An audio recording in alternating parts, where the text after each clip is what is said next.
Alhamdulillah. Alhamdulillahirabbil alamin wa ala alihi washabihi rasulullah ajma'in amma ba'du. Puji syukur pada Allah yang telah memberikan kita berbagai macam nikmat, nikmat iman, nikmat Islam, nikmat kesehatan, dan nikmat-nikmat lain yang subhanallah tidak bisa kita hitung satu persatu. Kalau kita umpamakan air laut kita jadikan tintanya, ranting pohon semuanya kita jadikan pulpennya, maka tidak sanggup kita menghitung iman Allah per detik, bahkan di bawah detik lagi nggak sanggup, terus mengalir.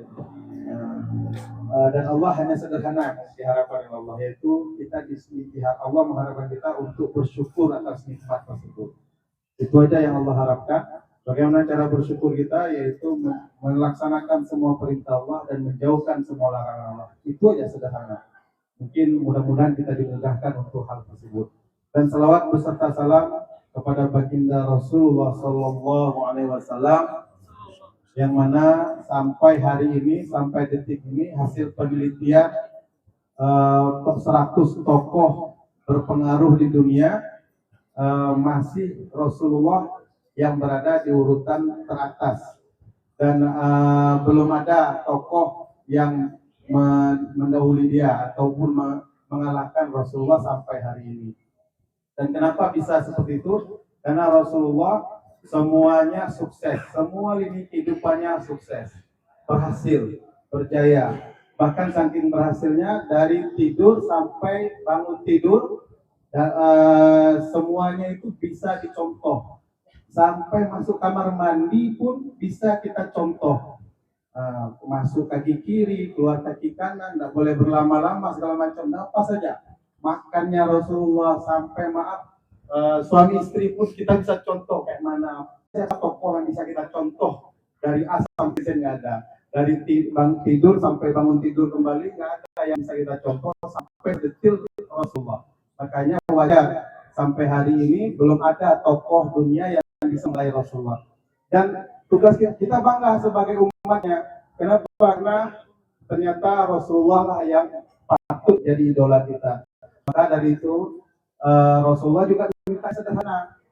Rasul minta sederhana, minimal bukti cinta kepada Rasulullah. Ketika disebutkan nama beliau, maka kita disuruh berselawat kepadanya. Sederhana saja. Cuman mungkin kita yang mungkin agak sulit untuk melaksanakan. Mudah-mudahan kita dimudahkan oleh Allah, dan mudah-mudahan kita mendapat syafaat dari Rasulullah nanti di akhirat. Amin ya rabbal alamin. Dan mudah-mudahan kita semua yang dalam majelis ini dapat berkumpul dalam ridhonya Allah. Kata penghormat saya pertama kepada Ustadz Dr. Retnat Ilham Maulana SSI.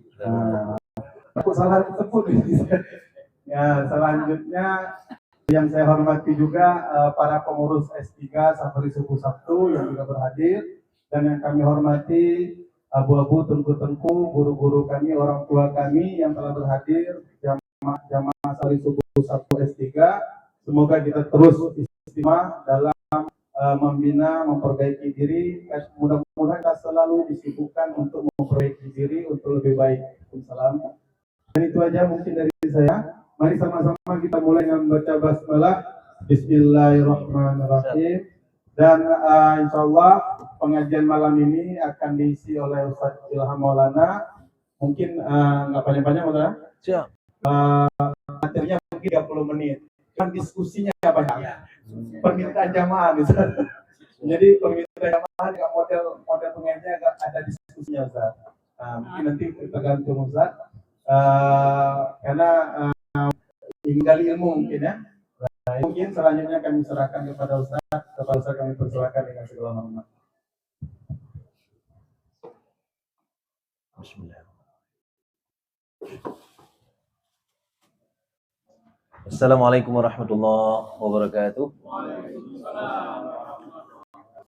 Innal hamdalillah nahmaduhu wa nasta'inuhu wa nastaghfiruh wa na'udzu billahi min syururi anfusina wa min sayyiati a'malina.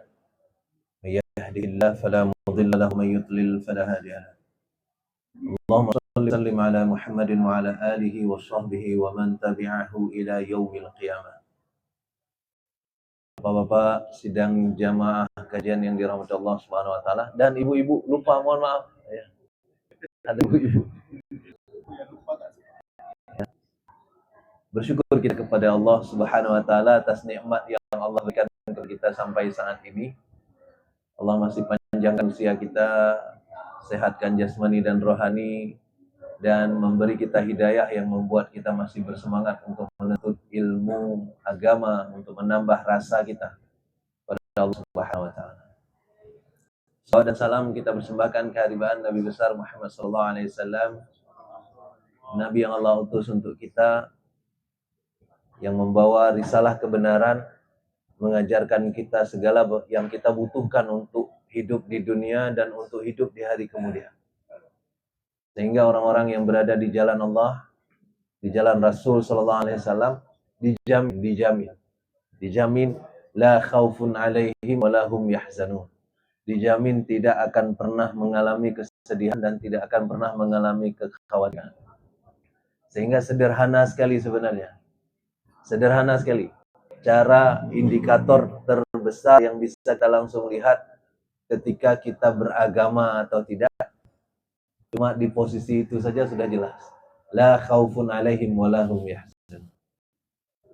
Tapi Nabi sendiri sebenarnya sempat berada posisi-posisi sedih kadang-kadang. Ada Nabi pernah berada pada posisi yang sangat sedih adalah ketika misalnya pamannya meninggal dunia dan tidak masuk ke dalam Islam. Makanya kalau Kang Dedi tadi mengatakan bahwa Nabi Muhammad SAW sukses semua, enggak juga. Ya. Nabi enggak sukses untuk mengislamkan paman tersayangnya. Dan Allah desain demikian. Apa? Supaya kita tidak menganggap Nabi itu menjadi di luar rata-rata seorang manusia. Sehingga kita tidak hulu kemudian memujinya berlebihan dari seharusnya. Jadi Allah buat memang sedemikian rupa bahwa Nabi itu bahkan tak punya kuasa untuk Islamkan pamannya sendiri. Kalau dibilang bermusuhan enggak, maka Allah buat sedemikian rupa ada paman yang benci sekali kepada Nabi. Semua kita sepakat paman itu isi neraka. Abu Lahab, ya kan?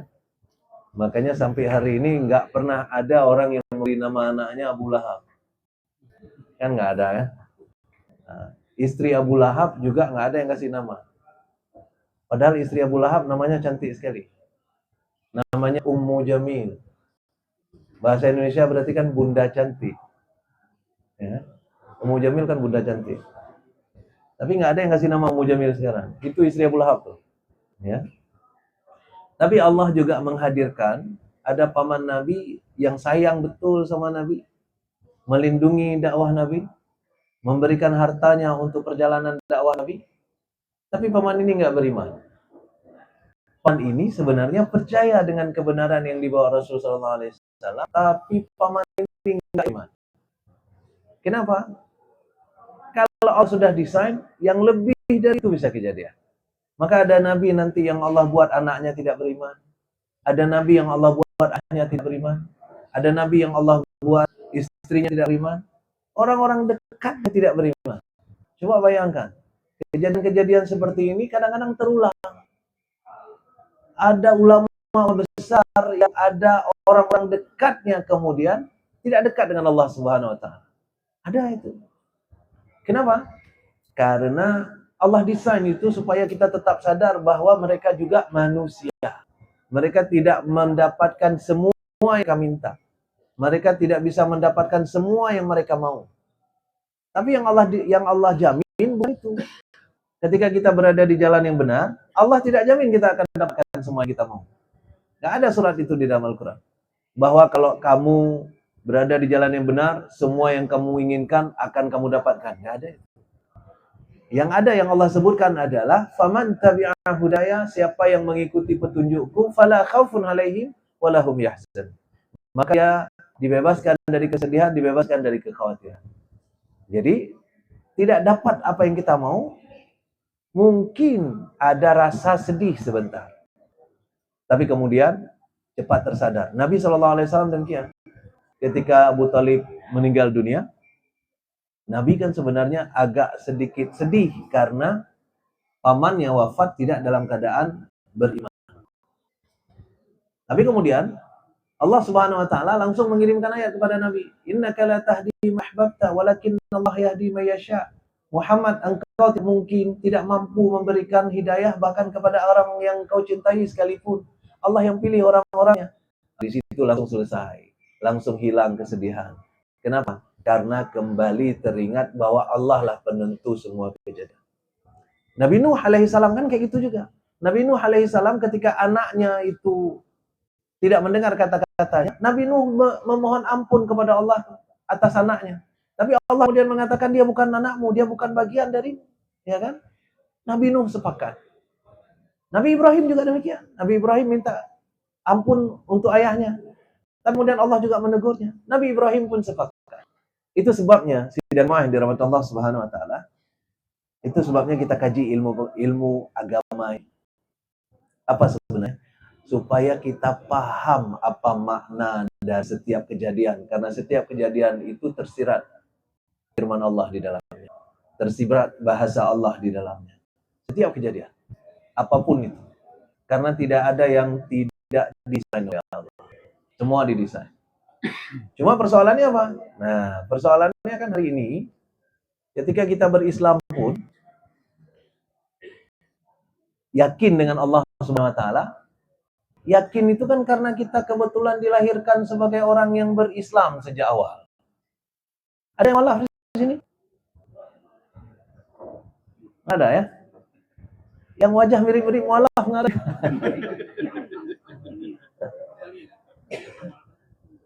Nggak ada mualaf di sini kan? Nggak ada mualaf satupun. Ya, nggak ada mualaf satupun. Dan sidang jamaah yang dirahmati Allah Subhanahu wa taala adalah keniscayaan bahwa mualaf itu biasanya setelah masuk Islam taat dia bagi kita yang sudah lama di dalam. Ya. Jadi cocok sih ya buya kurudong-dong buya tamong merasekinyan sih ya. Di baitamong ya, baru login langsung terlihat beda. Maka orang-orang yang login terakhir itu kelihatan rata-rata jadi ustaz mereka. Ya, Felix Xiao, Donitan, siapa lagi? Dia ustaz dia sekarang. Tak kan? Richard Lee belum. Richard Lee belum jadi ustaz ya.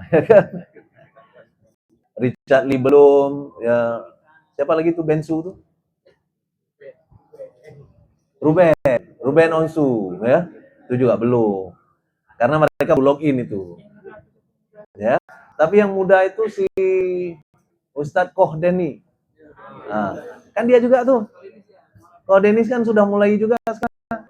Ah, dulu ada Irena Hando, ada Yahya Waloni almarhum, ya kan? Kalau di luar negeri ada banyak juga. Di luar negeri misalnya siapa? Ada Yusuf Estes, ya. Ada, lupa saya namanya. Zakir Naik bukan mualaf. Ya kawan-kawan buka karena tuh. Jadi jangan dibuat rumus bahwa semua yang ustaz itu mualafnya lolong juga mualaf ya. Ini ceritanya tapi yang rata mualaf yang benar itu jadi ustaz kemudian. Kenapa sidang jamaah yang dirahmati Allah Subhanahu wa taala? Karena mereka cari agama yang benar setelah mereka banding-bandingkan. Ya. Belum terasa betul terasa. Kita memang sholat, kita memang puasa, tapi mungkin itu pun belum tersentuh sampai dalam. Itu juga sebabnya kenapa ketika orang baru masuk Islam, itu Allah tegur bahwa mereka belum ada rasanya di dalam. Apa kata Allah misalnya ketika surat Al-Hujurat ada orang-orang Baduy yang masuk Islam rame-rame itu. Setelah masuk Islam kan mereka berteriak-teriak. Qalatil a'rabu amanna. Orang-orang Baduy itu berteriak-teriak, kami sudah beriman. Turun ayat langsung, qul lam tu'minu. Kasih tahu mereka wahai Muhammad, kalian belum beriman. Walakin qulu amna. Tapi kalian baru berislam. Kalian baru berislam. Walam yadkhulil imanu fi qulubikum. Iman belum menyentuh hati kalian. Jangan kita berada di situ juga. Ya. Jangan-jangan kita berada di situ. Iman belum menyentuh hati kita. Makanya mungkin kita belum pernah nangis saat baca Al-Quran. Kita Kita belum pernah nangis saat sholat, ya kan? Kita belum pernah terasa betul-betul menghadap Allah dengan rasa bahwa hadir Allah bersama kita. Padahal intim sekali sholat itu, karena bahasanya iyyaka, ka. Ya, iyyaka, ka itu kan engkau. Kalau bahasa Indonesia itu orang kedua. Ini yang dimaksud nanti Allah orang, ya. Orang kedua tunggal itu grammar bahasa Indonesia maksudnya, ya. Orang kedua tunggal itu berarti memang lawan bicara langsung. Dan itu kita baik dari pernyataan orang ketiga tunggal di awal. Bismillahirrahmanirrahim. Rahmanirrahim, ya. Allah di situ tersebut dengan dia. Ar-Rahman, Bismillahirrahmanirrahim. Alhamdulillahirabbil alamin. Masih kita bicara Allah. Ar-Rahmanirrahim. Masih kita bicara Allah. Maliki yaumiddin, masih dia terus nih, dia terus. Dia yang menguasai, dia yang maha penyayang, dia yang maha pengasih, dia yang segala puji bagi dia, dan seterusnya. Masih dia semua. Tapi begitu sampai iyyaka na'budu, langsung kita ganti dari dia menjadi engkau, ya Allah. Itu dekatnya. Iyyaka na'budu wa iyyaka nasta'in. Tapi apakah terasa Allah itu hadir sedekat itu dengan kita? Ya. Terasa Allah itu hadir sedekat itu dengan kita. Persoalan utama adalah kita nggak cari agama ini. Tapi kita memang sejak dalam rahim kebetulan sudah Islam. Jadi saya tadi sore ngajar mata kuliah agama. Mahasiswa FK. Masuk kedua tadi sore. Pertama saya suruh mereka untuk membuktikan Tuhan itu ada apa enggak. Jangan pakai ayat. Nggak pakai ayat. Anggap semua orang ateis, tidak percaya sama Tuhan, buktikan Tuhan itu ada. Kris mereka mencari bahan untuk mengetahui bahwa Tuhan itu ada. Sampai pada pernyataan, nggak mungkin Pak, nggak ada Tuhan, bahwa kompleks sekali ini dunia ini. Kompleks sekali. Nggak usah kita jauh-jauh, kita mata kita saja Pak. Nah katanya ya, ada ratusan ribuan saraf di dalam mata kita yang bekerja secara sinergis, dan itu tidak kita yang kontrol, Tuhan sendiri. Ya. Siapa yang kontrol itu? Siapa yang kontrol itu? Karena di pabrik saja, salah satu unit yang terpenting pabrik itu namanya kontrol. Ya. Bagian yang mengontrol kualitas. Lalu siapa yang mengontrol mata tidak berkedip pada saat kita melihat? Siapa yang mengontrol? Salah satunya yang mereka buktikan adalah ternyata ketika bersin tidak ada di antara kita yang berhasil buka mata. Boleh cek. Nggak usah bersin sekarang. Ketika bersin tidak ada yang bisa membuka mata. Ketika bersin selalu matanya pasti tertutup. Pasti itu. Ya kan? Siapa yang kontrol tutup mata? Secepat itu. Masalah bersin dengan tutup mata kan kita nggak bisa rencanakan. Nyok karak bersin, nyok kupet juga. Ya? Gak mungkin. Jadi antara bersin dengan tutup mata itu kejadian begitu cepat. Refleksnya luar biasa. Saya ngatur itu. Itu boleh bicara antariksa, belum kita bicara pohon, belum kita bicara gunung, belum kita bicara ikan. Masya Allah. Sehingga apa kata mereka? Nggak mungkin Pak, nggak ada Tuhan. Oke. Setelah kita semua buktikan bahwa Tuhan itu sudah pasti ada, sekarang mari kita buktikan Tuhan mana yang pantas disembah sesungguhnya. Betul Allah itu Tuhan yang benar untuk kita sembah, supaya rasanya muncul. Ya? Kalau rasanya nggak muncul, maka sidang jemaah yang dirahmati Allah Subhanahu wa taala, iman kita nggak tercipta, maka kondisi itu nanti nggak akan mempengaruhi jiwa kita setiap ibadah kita lakukan. Baru kemudian mereka cari tahu bagaimana cara membuktikan bahwa Allah itu Tuhan yang benar. Ada yang tahu di sini? Bagaimana bahwa Allah itu Tuhan yang benar? Yang dirahmati Allah, ya.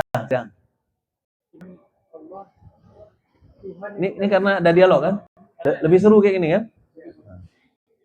Allah Tuhan yang tidak bisa dilihat.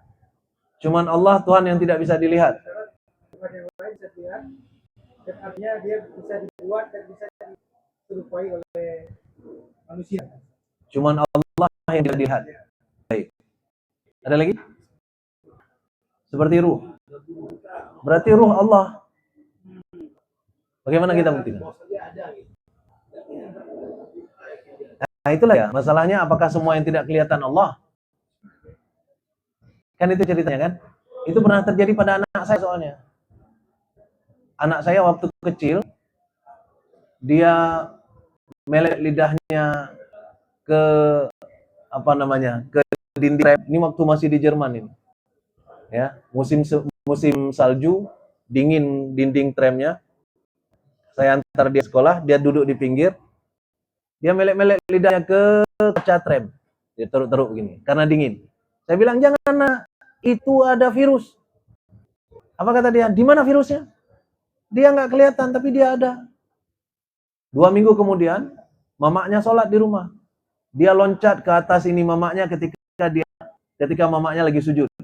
Kan anak-anak biasa gitu. Saya bilang, "Jangan, Nak." "Kenapa?" "Mama lagi ngomong." "Ngomong sama siapa?" "Ngomong sama Allah." "Mana Allah?" "Dia ada tapi nggak terlihat."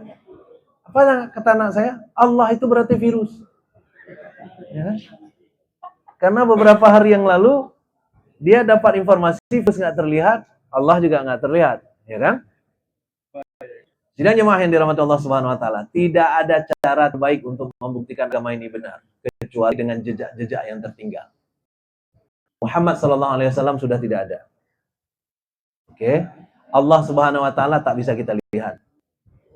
Maka untuk membuktikan Allah Subhanahu Wa Taala adalah Tuhan yang benar hanya dengan satu jejak yang tertinggal. Apa jejaknya yang tertinggal? Al-Quran.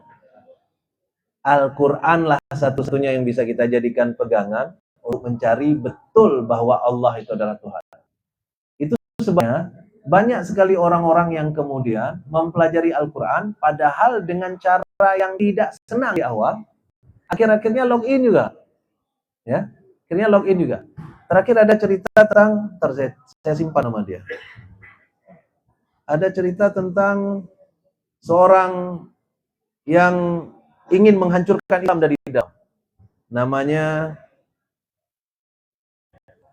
mana namanya? Nama aslinya Filipus Christian. Filipus Christian. Dia orang dari timur sana. Dia ingin mempelajari Islam untuk menghancurkan Islam dari dalam. Dia masuklah ke salah satu pesantren dan mengaku sebagai orang Islam. Di tahun pertama, dia masih nyaman memelihara agamanya dan masih ingin mencari di mana kerusakan Islam ini dan seterusnya. Tapi di tahun kedua, karena yang dipelajari di pesantren itu adalah Al-Quran, dia sudah mulai ragu dengan agamanya. Tahun ketiga, akhirnya tahun ketiga bersyahadat di pesantren. Ya, bersyahadat dia di pesantren dan akhirnya dia sekarang ini lagi-lagi jadi ustadz juga. Ya, sama seperti yang tadi. Apa persoalannya sidang jemaah yang dirahmati Allah Subhanahu Wa Taala? Karena di dalam Al-Quran semua ilmu bisa terakomodir untuk dihubungkan dengan Tuhan. Ada orang yang ilmunya matematika, datang ke Al-Quran dengan matematikanya, dapat di dalam. Orang yang ilmunya kimia, datang ke Al-Quran dengan ilmu kimianya, dapat di dalam. Ilmu biologi, dapat semuanya. Ada profesor di Kanada, namanya Profesor L. Moore. Dia hidup sekitar tahun 70-an sampai tahun 80-an. Dia ahli embriologi. Ahli tentang pertumbuhan janin di dalam kandungan. Di tahun itu. Salah seorang profesor yang hebat untuk bidang. Tapi kemudian dia terlihat di dalam Al-Quran, ternyata dalam surat Al-Mu'min, itu sudah dijelaskan tentang konsep pertumbuhan janin dengan sangat detail. Dengan sangat detail. Mulai dari nutfah, kemudian alaqah, kemudian mudghah, kemudian step-step berikutnya. Ya kan? Mulai dari titik mani, kemudian menjadi gumpal darah, dan seterusnya, dan seterusnya. Sehingga dia tidak tahan. Dia buat buku. Bukunya terkenal. Ada sampai sekarang bukunya. Judul bukunya adalah Perkembangan Janin Manusia, Perspektif Injil, Ilmiah, dan Al-Quran. Ternyata yang paling ilmiah nanti adalah Al-Quran punya. Nah, suatu ketika, dia konferensikan, dia seminarkan apa yang dia dapatkan Al-Quran. Ada orang yang tidak suka. Kenapa tidak suka? Karena dipuji-puji Al-Quran sama dia. Karena dia mengatakan begini, I don't have any difficulties to believe that everything that is written in the Quran is not written by Muhammad. It must be from someone else, the most merciful, the most all-knowing, and so on. Kata dia ya. Ini ada terjemahan sini, bisa kan? Kata dia, saya tidak punya kesulitan sedikit pun untuk mengakui bahwa yang ditulis di dalam Al-Quran itu bukan tulisan seorang Muhammad. Tapi itu adalah tulisan bisikan dari seseorang yang pasti mahanya luar biasa, yang maha tahu segalanya, dan itulah yang dipanggil sebagai Tuhan, kata dia. Ya. Jadi sidang jemaah yang dirahmati Allah Subhanahu wa taala, seseorang yang tidak suka ini kemudian bertanya, bagaimana Prof sangat yakin bahwa Muhammad tidak menipu sebenarnya? Bahwa yang ditulis dalam Al-Quran itu benar. Bagaimana Prof sangat yakin bahwa yang ditulis oleh Muhammad itu bukan dia dengar dari seseorang atau dia baca di satu tempat kemudian dia tuliskan? Apa kata Prof Ketmore? Kalian jangan lupa Muhammad itu tak bisa menulis dan tidak bisa membaca. Dan itu didesain juga oleh Allah seperti itu. Kenapa Allah memilih seseorang yang tidak bisa membaca? Karena supaya nanti jangan gampang dituduh bahwa ini bacaan dari mana-mana. Dikumpulkan oleh Muhammad, dituliskan lagi oleh dia. Ya, Muhammad dibuat oleh Allah tak bisa baca. Memang itu dipilih oleh Allah dengan sengaja. Padahal mudah sekali bagi Allah untuk membuat seseorang bisa baca dulu baru terima wahyu. Ya kan? Tapi Allah enggak buat itu. Muhammad dibuat tidak bisa baca. Kemudian orang ini berkata lagi, bagaimana kalau seandainya Muhammad sebenarnya sudah membelah perut seorang yang hamil? Jadi setiap seminggu dibelah sekali, minggu kemudian sekali lagi, ya, dibelah lagi untuk mengetahui janin itu bertumbuh, kemudian dia tahu, dia tuliskan dalam Al-Quran. Apa kata Kate Moore? Sama saja, kalau dia belah pun dia tidak akan tahu apa kejadiannya. Kenapa? Karena mikroskop baru ditemukan baru sekitar 300 tahun yang lalu. Muhammad itu lahir 1400-an yang lalu. Ya. Jadi sama saja kalau dia belah perut seseorang yang sedang hamil, tetap dia tidak akan mengerti. Karena tidak bisa dilihat juga dengan mata kepala sendiri. Harus ada alat bantunya. Apalagi kata orang ini. Orang ini kemudian mengatakan, orang ini nggak mau kalah. Ya. Orang ini mengatakan, bagaimana kalau sebenarnya Muhammad sudah punya mikroskop? Muhammad sudah punya mikroskop. Lalu di mana mikroskop Muhammad? Dia setelah pakai penelitian, mikroskop itu dia musnahkan. Nah, itu kata orang ini. Profesor Ketmore nggak tahan lagi. Profesor Ketmore akhirnya mengatakan gini, ini saya tidak tahu, teori konspirasi Anda terlalu berat. Saya ingin tanya sekarang, apakah Anda yang gila atau saya? Ya, karena terlalu besar proyeksi rekayasa yang dia buat. Jadi sidang jemaah yang dirahmati Allah Subhanahu wa taala, itu adalah salah satu di antara sekian banyak hal yang ada di dalam Al-Qur'an yang kemudian baru diketahui sekarang dan itu membuat kita menjadi sangat yakin. Ini nggak mungkin kalau bukan dari yang maha benar. Kitab-kitab yang lain nggak seperti itu. Ini kita bicara kecil saja ya. Tapi walaupun kecil online ya. Online ya. Nah, kitab-kitab sebelumnya seperti Injil, ya, seperti Taurat, itu tidak banyak diajak kita untuk berpikir.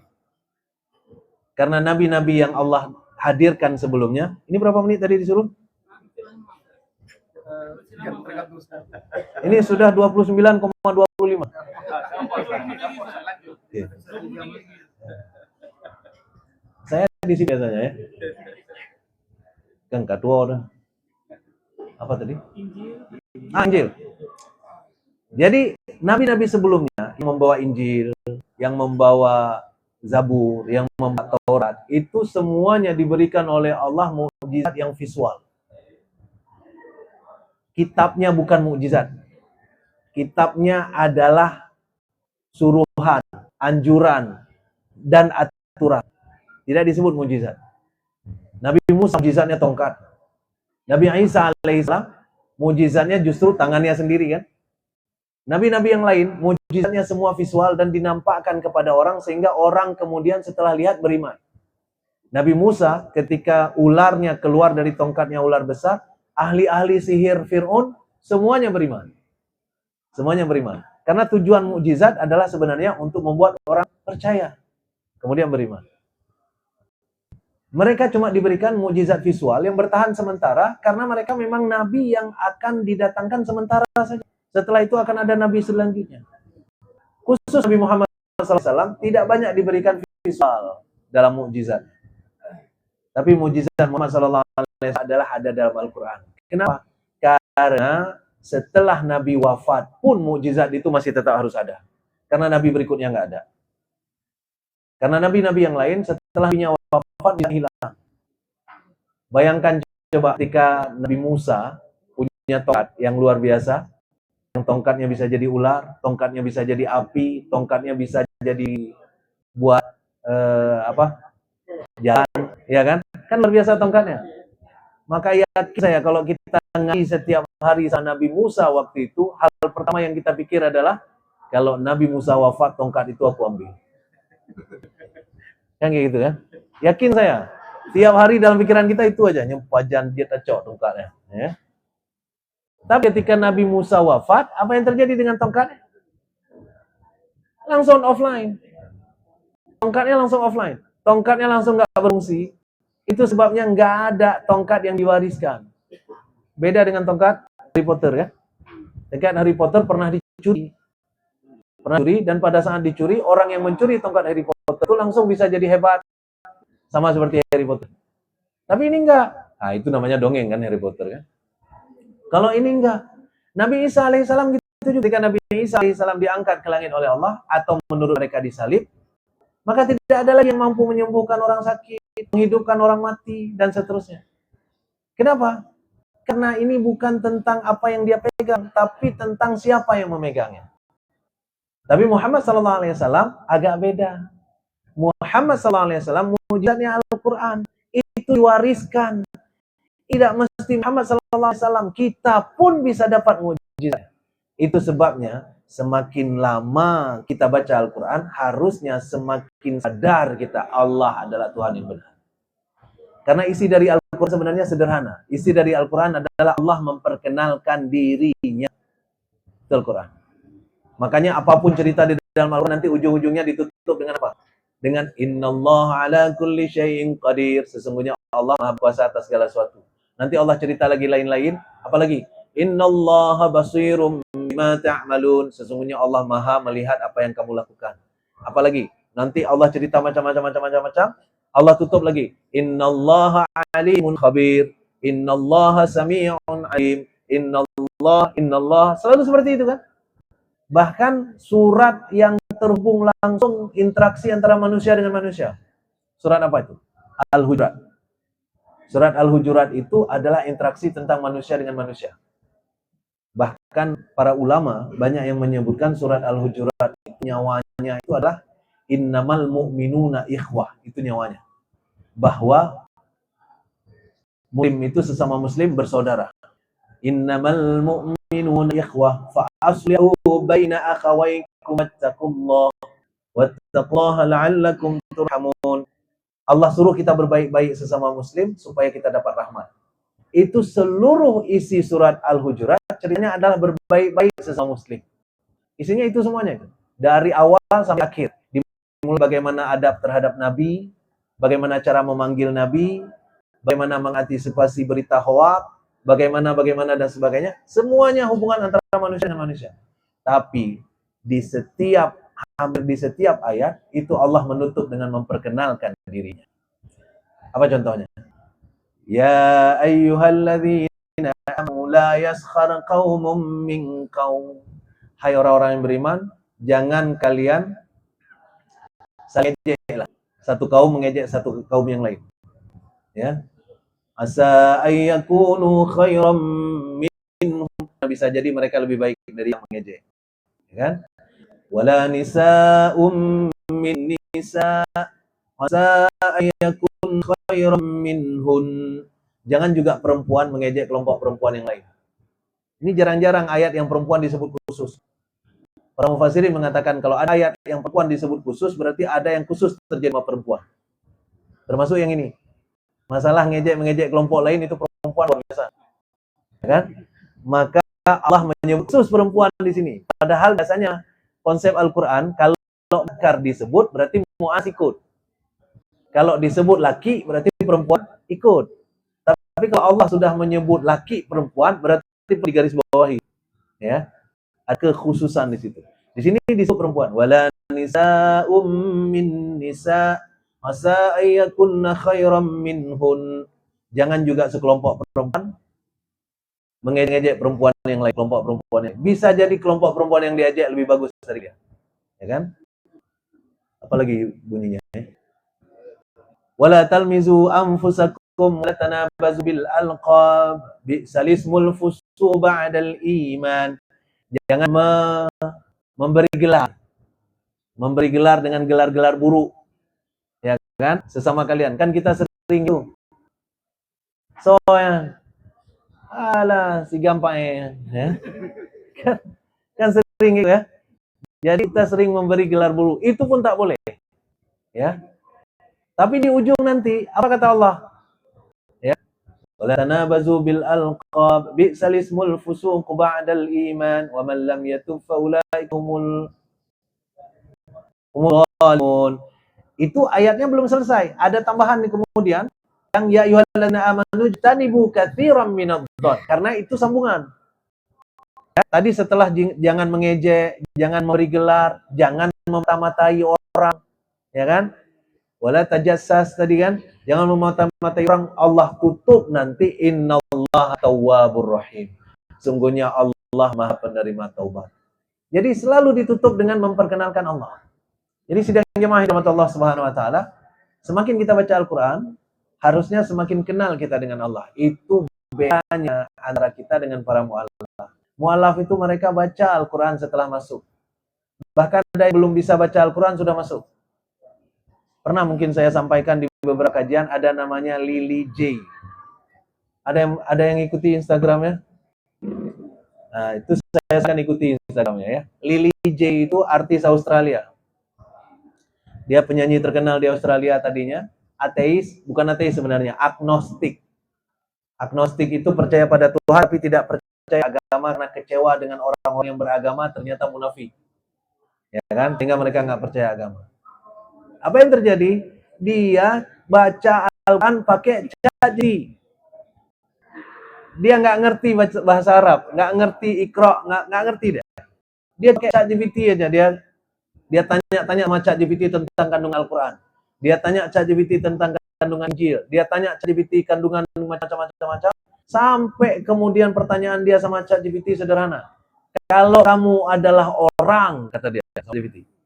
Kalau kamu betul-betul orang, dengan kepintaran kamu yang luar biasa, kamu bisa baca Injil dalam masa cuma 2 menit, selesai. Baca Al-Quran seluruhnya selesai, bisa kamu simpulkan. Baca kitab semua bisa kamu simpulkan. Agama mana yang akan kamu masuki? Nah, dia tanya ya. Kalau kamu orang, kamu masuk agama mana? Apa kata ChatGPT? Kalau saya ditakdirkan menjadi orang, maka agama yang saya akan pilih adalah Islam. Apa kata dia waktu itu? Lily J bilang, wow, it's blow mind, kata dia ya. Oh ma, kau lero aku. Benar lah kira-kira bahasa Aceh ya. Bahasa Acehnya. Kenapa? Ilahnya nggak sanggup aku terima ini. Ya. Nanti mau tahu nanti WA saya. Memang perempuan, tapi udah nikah. Jadi, intinya yang ingin saya bilang adalah bahwa kenapa? Nah, ini sudah kesimpulan. Biar kita nanti segera masuk ke dalam diskusi ya. Karena ini sudah 40 menit. Kenapa kita sebagai orang Islam yang sejak lama sudah Islam, ibadahnya kurang terasa, bahkan Islam kita sederhana terlihat, tidak bertambah setiap harinya, gini-gini aja, dosa masih gampang kita lakukan, sementara orang-orang yang baru masuk kemarin, sepertinya terasa beda sekali dengan kita. Bahkan mereka juga berusaha sekuat tenaga memanfaatkan apa yang mereka tahu untuk mendakwahkan Islam ini. Lily J masuk Islam 2023. Ini baru 2 tahun dia masuk Islam. Sudah puluhan orang masuk Islam karena dia. Puluhan. Dan bukan saja di Australia, orang Amerika, dia syahadatkan pakai internet. Asyhadu, dia bilang, ya, ke internet. Sudah banyak sekali. Bulan lalu dia ke Indonesia, Lily J itu, ya. Jadi sidang jemaah yang dirahmati Allah Subhanahu wa taala, apa masalahnya? Kita tidak kenal betul Tuhan kita. Ada istilah dalam bahasa Arab, man arafa rabbahu arafa nafsahu. Atau man arafa nafsahu arafa rabbahu. Itu yang lebih betul. Siapa yang kenal dirinya, maka dia kenal Tuhannya. Jadi konteksnya, kita sering sekali memang tidak betul-betul paham siapa Allah sebenarnya. Apa yang Allah bisa lakukan, apa yang Allah berikannya, dan seterusnya. Dan itu semua informasinya dalam Al-Quran. Ada dalam Al-Quran. Itu sebabnya, semakin jauh kita dari Al-Quran, semakin lemah perasaan kita ketika berhadapan dengan Allah Subhanahu wa taala. Maka kajian-kajian seperti ini kita harap sebenarnya bisa kita syarah 1-2 surat, 1-2 ayat, misalnya di setiap malam, ayatnya, apa maksudnya, sehingga terasalah bagi kita semakin dekat dengan Allah, semakin kita kenal Allah Subhanahu wa taala, dan itu akan membuat kita semakin nyaman ketika berada di dekatnya. Itu disebut oleh Allah, ala bi dzikrillahi tatma'innul qulub. Ketahuilah hanya dengan mengingat Allah hati yang akan tenang. Kita akan mengingat Allah makin susah kita. Ya? Itu berarti ada masalah. Jadi demikian untuk pemantik saja ini, ya, untuk pemancing saja. Apa kesimpulan yang kita sebutkan dari tadi kita bicarakan sampai sekarang, bahwa Islam ini real, agama yang benar. Bagaimana dengan agama-agama sebelumnya? Agama-agama sebelumnya pun Islam, tapi belum disempurnakan. Maka Nabi Muhammad SAW datang untuk menyempurnakan semuanya, sehingga tidak ada nabi lagi berikutnya. Oke, itu satu. Yang kedua, tapi kenapa orang-orang Islam terlihat kurang Islami dibanding orang-orang yang masuk setelahnya? Karena memang kita tidak tergerak untuk mengenal Allah lebih dekat. Kenapa? Karena kita sudah terlalu lama berada di dalam. Mereka bahasa tanda petiknya sedang kemaruk-kemaruknya, ya, sedang ketemu dengan sesuatu yang benar, mainan baru yang menyenangkan. Itu sebabnya mereka habis-habisan bermain setiap saat dengan yang demikian. Sementara kita, karena sudah lama kali di dalam, barangkali sudah bosan. Ya, ada pertanyaan kemarin itu di dalam salah satu jamaah, itulah pertanyaan dia. Ustadz, jujur aja, saya kadang-kadang bosan untuk sholat. Pertanyaan dia, ya. Kenapa? Karena sudah sehari sholat. Tiap hari saya sholat, bosan jadinya. Nah, itu kapan kita jelaskan, ya. Biar cukup memantik saja. Saya serahkan kembali ke Ustaz Dedi untuk memimpin diskusi. Assalamualaikum warahmatullahi wabarakatuh. Waalaikumsalam warahmatullahi wabarakatuh. Terima kasih kepada Ustaz Imam Maulana. Kalau bahasa Ustaz Mansur lagi kan sedikit provokasi dari Ustaz Imam Maulana untuk kita semua, semoga terpancing untuk kita lebih mendalami dengan visi yaitu ini kayaknya materinya ma'rifatullah, Ustaz. Ya. Mengenal Allah, karena siapa yang mengenal diri maka dia mengenal Allah. Ya, mungkin kita silakan kita diskusi, buka pertanyaan. Ibu di bawah tengah, sebesar volumenya Bu. Ibu mau nanya tuh. Ibu di bawah juga boleh tanya. Ya, boleh tanya. Ya, maaf Bapak-bapak sekalian, sebelum diskusi kan. Kebetulan antusias dari ibu-ibu menghubungi penanggung jawab kita, Ustaz Nur, minta ikut pengajian. Jadi mungkin orang minta cari ilmu, kita larang, Ustaz kan.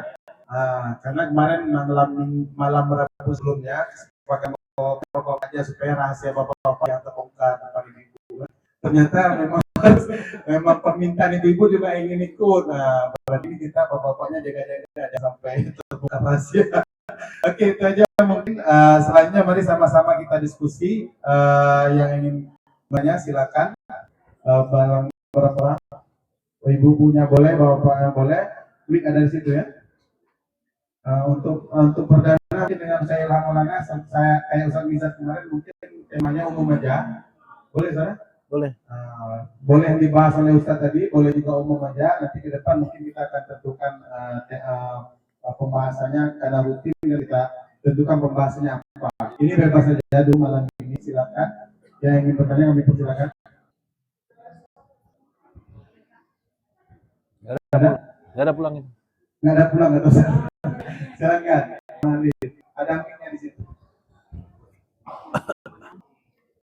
Assalamualaikum warahmatullahi wabarakatuh. Jadi bertanya Ustaz, jadi ini pertanyaan dan bukan komentar. Bagaimana hukum merokok? Ya, terima kasih. Assalamualaikum warahmatullahi wabarakatuh. Ini berat kayaknya. Ngapain tanya itu dulu?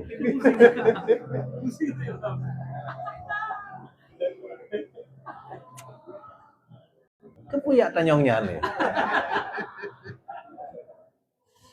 Jadi begini. Saya biasanya dalam kajian-kajian saya menghindar sekali menjawab fikih. Itu yang pertama dulu ya. Kenapa? Karena fikih itu luas sekali. Dan fikih itu berbasis pada pemahaman. Bagaimana cara kita paham, maka di situ akan hukumnya keluar. Ya. Itu sebabnya jangankan merokok, nikah pun bisa jadi haram. Belum nikah kan? Nah, jangan-jangan haram. Ya. Nikah bisa jadi haram, ya kan? Sampai kondisi seperti itu. Itu sebabnya fikih itu luas sekali. Belum lagi perbedaan pendapat para ulama. 4 mazhab saja misalnya, langsung beda penyebutannya. Ya. Nah, tapi karena sudah ditanya, saya coba jawab lagi ya. Ya. Ini ada yang merokok loh di sini. Hah? Ada yang merokok ya? Ada yang merokok ya? Nah, jadi begini. Kalau secara ilmiah, merokok itu sebenarnya lebih banyak mudarat daripada manfaat.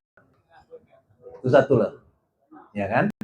Dengan konteks yang seperti itu, maka kalaupun kita tidak mau terlalu jauh bicara tentang keharaman, tapi minimal itu menzalimi diri sendiri. Ketika Allah bicara tentang makanan dan minuman yang turun dari langit, وَظَلَّلْنَا عَلَيْكُمُ الْغَمَامَ وَأَنزَلْنَا عَلَيْكُمُ الْمَنَّ وَالسَّلْوَى كُلُوا kata Allah. Kulu min thayyibati ma razaqnakum. Kemudian apa kata Allah? Wa ma zalamuna walakin kanu anfusahum yadhlimun. Allah menyebut waktu itu ceritanya sebenarnya adalah makanan surga diturunkan oleh Allah. Manna wassalwa, ya. Allah turunkan makanan surga kepada Nabi Musa. Tapi kemudian Allah sebutkan kepada mereka, kulu min thayyibati ma razaqnakum, makan yang baik-baik di antara yang direzekikan kepada kalian. Di situ menunjukkan ada keinginan baik untuk saya, tak baik untuk orang. Ketika kita bicara yang baik-baik, ya kan? Yang baik untuk saya, baik untuk orang. Anak saya misalnya, anak saya di rumah itu alergi udang. Maka kalau dia makan udang, zolim dia. Ya, zolim dia ketika dia makan udang.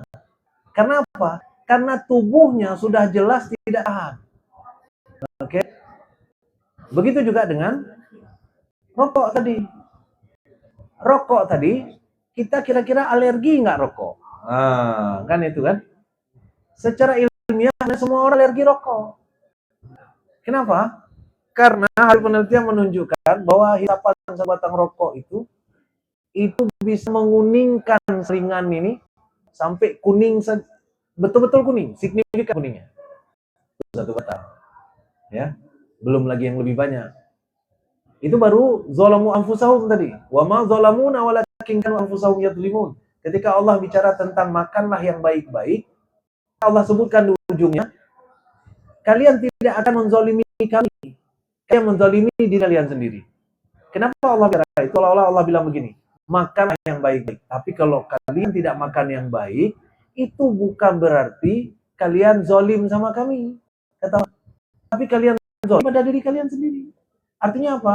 Kalau kalian pun tidak percaya dengan larangan tidak begini, tidak begitu untuk makanan, maka tidak ada kerugian sama sekali untuk Allah. Kita sendiri yang rugi. Kita sendiri yang rugi. Itu sebabnya kalau ditanya hukum, nanti beda pendapat nih, ulama beda pendapat tentang itu. Ya. Itu sebabnya jangan heran kalau bahkan ada tengku-tengku pun merokok. Saya baru dapat video kemarin. Dan video itu dari tengku juga. Apa kata dia? Dalam setiap hisap rokok, ya, ada pahala yang mengalir. Sekali hisap rokok, maka sekali pahala mengalir. Bagaimana caranya? Caranya dia bilang, karena sekali hisap rokok, kita kemudian melepaskan asapnya dengan kata-kata hu. Hu itu kan Allah. Hu. Hu Allah. Hu. Itu kata dia. Cocokologi itu. Ya kan? Kalau kita mau cocokkan, semua jadi cocok. Tapi itu di Jawa. Tengku itu di Jawa. Ya kan? Kalau di Aceh enggak. Maksudnya enggak sedikit yang kayak gitu. Ya. Itu sebabnya kalau ditanya ke saya, haram rokok.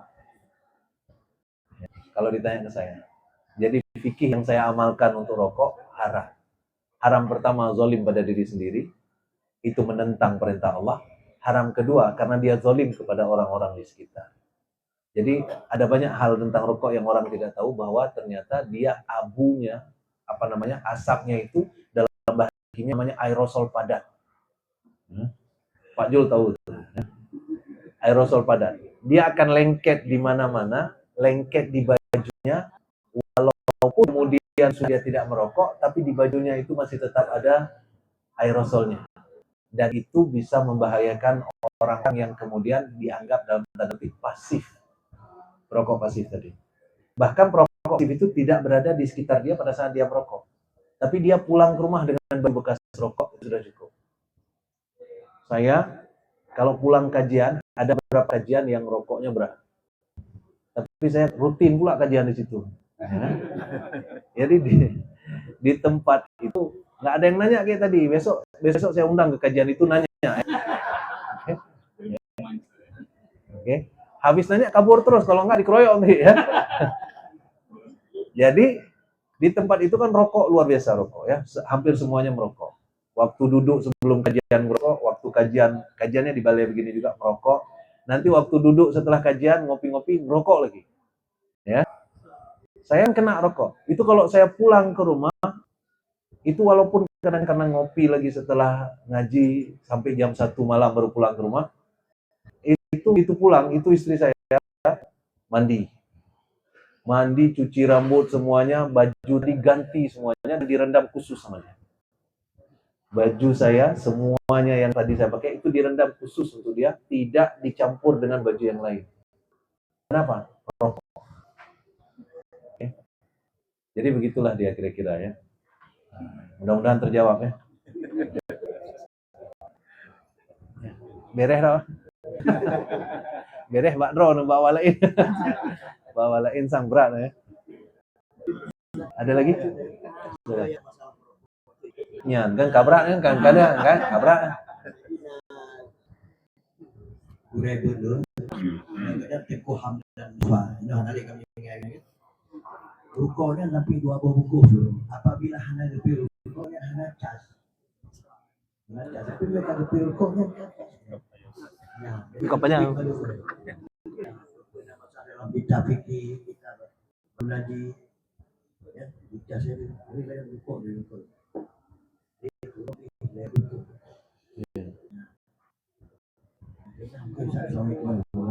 Salam. Yang ke pertanyaan. Yang hanya informasi tambahan. Kalau bicara seperti itu, ada dulu waktu saya masih remaja, masih ikut MTQ, masih ikut tilawah. Kan tilawah itu kan tarik-tarik suara itu. Dulu saya itu sekarang lagi, ya kan? Ada teman saya satu, dia sering juara untuk tilawah. Tapi sebelum dia ngaji untuk tilawah, dia harus ngisap bukan sekedar rokok aja. Dia harus ngisap itu dulu. Kalau enggak hancah. Yang sama ya. Sama kasusnya. Jadi ada sesuatu yang disebut dengan adiktif. Namanya kecanduan. Ketika kecanduan sudah masuk, maka itu akan mempengaruhi rutinitas yang biasa kita lakukan ketika kita sedang melakukan itu. Misalnya apa? Kenapa hari ini orang rata-rata yang merokok itu di toilet? Karena di bayi setiap toilet merokok. Akhirnya apa yang terjadi? Hana mangat dia toilet hana rokok. Saya kasih tahu mahasiswa saya tentang cara belajar. Ada banyak sekali mahasiswa yang cara belajarnya adalah ambil buku, ambil bantal, rebahan, baca. Apa yang terjadi? Dua hal yang terjadi. Hal pertama adalah dia tidak bisa baca, dia tidak bisa tidur kecuali harus ada buku untuk dibaca. Terjadi pertama. Bahwa kalau misalnya besok-besok dia tidur tapi nggak ada buku, dia akan tertidur. Kenapa? Karena dia sudah terbiasa tertidur dalam keadaan membaca. Tapi yang dua, dia tidak bisa membaca kecuali setiap baca langsung tidur. Jadi begitu baca sedikit langsung ketidur, kan? Dan itu yang paling sering kejadian. Yang kedua, bukan kalau seandainya yang setiap mau tidur pengen baca, nah itu bagus. Tapi yang sering kejadian yang kedua, setiap pegang buku tidur.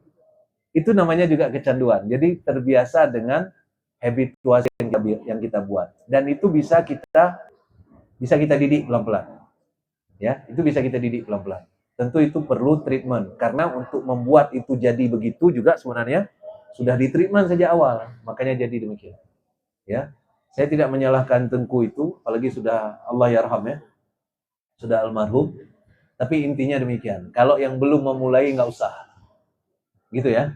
Sepakat kita ya. Yang belum kena katanya lebih agak be. Ya, lebih agak be. Cara orang bilang macam-macam.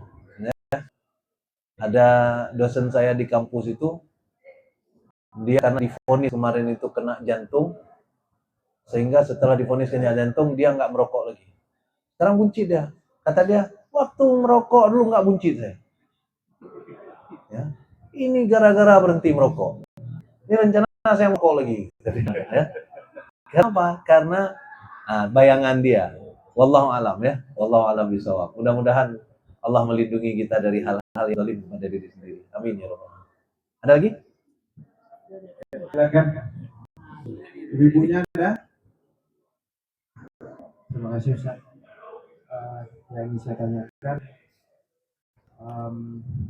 bagaimana menjaga hati kita agar selalu tetap istiqomah, seperti yang Ustaz katakan tadi, tidak bosan juga. Itu tipsnya seperti apa? Terima kasih. Baik. Istiqomah itu berasal dari dua kata. Qama dengan ista. Qama itu artinya berdiri. Ista itu artinya usaha yang sungguh-sungguh. Kalau digabung ista dan qama menjadi usaha yang sungguh-sungguh untuk berdiri. Ya. Ada orang Aceh bilang yang kaidong semayang. Ya. Maka bahasa Aceh ada istilah-istilah untuk idong dengan arti yang berbeda dengan tersimpan. Punya lagi yang angka kerja apa nih idong peng? Kalau kita terjemah bahasa Indonesia, kalau itu kau kerja, mana berdiri duit? Ya kan? Enggak, berdiri dalam bahasa Indonesia kosakatanya singkat, kecil, sedikit. Dengan bahasa Aceh aja lah bahasa Indonesia untuk kosakata. Itu sebabnya, itu rahasianya kenapa Allah tidak mengambil bahasa Indonesia jadi bahasa Al-Quran. Karena bahasa Arab itu kayanya luar biasa. Ya, kosakata bahasa Arab itu dibanding bahasa Indonesia itu jauh sekali perbandingannya. Bahasa Indonesia dengan bahasa Aceh aja kalah untuk kosakata. Apa contohnya misalnya? Bahasa Indonesia daun pisang kering. Bahasa Aceh kaung krusung. Ya kan? Ada kosakata khusus untuk itu. Buah kelapa kecil. Bahasa Aceh bolu lepi. Bukan bau. Ya kan? Itu menunjukkan bahasa yang kaya. Satu lagi bahasa kaya adalah hurufnya singkat-singkat. Mana ada lagi bahasa yang hurufnya singkat-singkat selain Aceh? A, U, I. Bahasa Arab gitu juga. Hu. A. Ya. Misalnya azan. Pernah dengar nggak azan yang begini? Allahu Akbar. Allahu Akbar. Itu kalau salah-salah, hati-hati, bisa menjadi bahaya. Bisa menjadi Allahu Akbar. Itu artinya, apakah Allah Maha Besar? Bahaya kan? Jadi bahasa Arab, bahasa Aceh sama, pendek, kaya, dan sebagainya. Cuman dibanding bahasa Aceh, kayak bahasa Arab jauh lebih kaya. Nah, itu tadi, qama, artinya berdiri, tegak, artinya tidak goyang lagi sama sekali.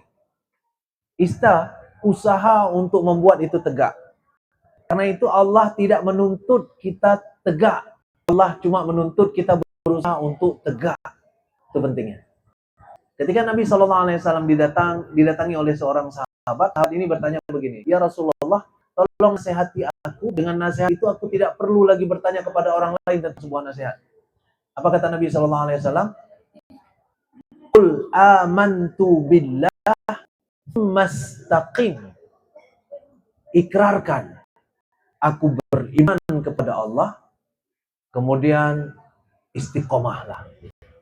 Apa istiqomah tadi? Usaha yang sungguh-sungguh untuk membuat berdiri. Kalau seandainya setelah usaha kita melenceng, bagaimana? Allah tidak menilai hasilnya. Allah menilai usaha kita.